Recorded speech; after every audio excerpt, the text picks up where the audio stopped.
అతిలోక సుందరి శ్రీదేవి వారసురాలుగా జాన్వీ కపూర్ బాలీవుడ్ లో ఎంట్రీ ఇచ్చింది. అయితే అక్కడ అంతగా రాణించలేకపోయింది. టాప్ లీగ్ లోకి చేరలేకపోయింది.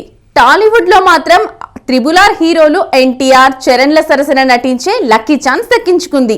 ఈ రెండు క్రేజీ ప్రాజెక్టుల్లో నటించే ఛాన్స్ దక్కించుకున్న జాన్వీ ఇప్పుడు టాలీవుడ్ లో మరో ఆఫర్ సొంతం చేసుకుందని, నానికి జంటగా జాన్వీ నటిస్తుందని టాక్ వినిపిస్తోంది. ఇంతకీ ఇది నిజమా? జాన్వీని తెలుగు తెరకు పరిచయం చేయాలని టాలీవుడ్ మేకర్స్ గట్టిగానే ట్రై చేశారు, కానీ చాన్నాళ్లు జాన్వీ నో చెబుతూ వచ్చింది.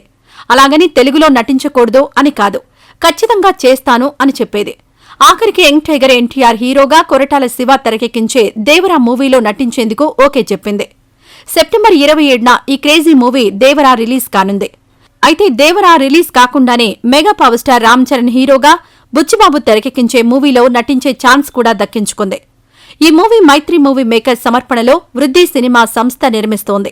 త్వరలో ఈ మూవీ సెట్స్ పైకొచ్చేందుకు రెడీ అవుతోంది. ఎన్టీఆర్, చరణ్ల తర్వాత జాన్వీ నానికి జంటగా నటించనుందని వార్తలొస్తున్నాయి. నానికి దసరా అనే బ్లాక్ బస్టర్ మూవీ ఇచ్చిన శ్రీకాంత్ ఓదెలతో మరో సినిమా చేస్తున్నాడు. ఈ సినిమాను భారీ పాన్ ఇండియా మూవీగా ప్లాన్ చేస్తున్నారు. అయితే ఈ సినిమాలో నటించేందుకు జాన్వీని కాంటాక్ట్ చేశారట, కానీ ఇంకా ఏ విషయం చెప్పలేదని ప్రచారం జరిగింది.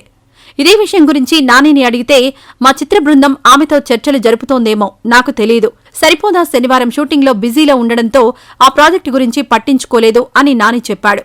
నానికి తెలియకుండా సినిమాలో హీరోయిన్ ఫిక్స్ అవ్వడం, ఆమెను సంప్రదించడం జరిగే విషయాలు కావు. జాన్వీని సంప్రదిస్తే అది నానికి తెలిసే జరుగుతుంది. ఈ విషయంలో ఎలాంటి డౌటు అవసరం లేదు. నిజానికి జాన్వీ అయితే బాగుంటుందని టీం మొత్తం ఫిక్స్ అయింది. ఆమెతో టీం మాట్లాడిందని సమాచారం. అయితే దేవరా రిజల్ట్, ఆ సినిమాలో ఆమె పర్ఫార్మెన్స్ అన్నీ చూసుకుని నిర్ణయం తీసుకోవాలి అనుకుంటున్నారట.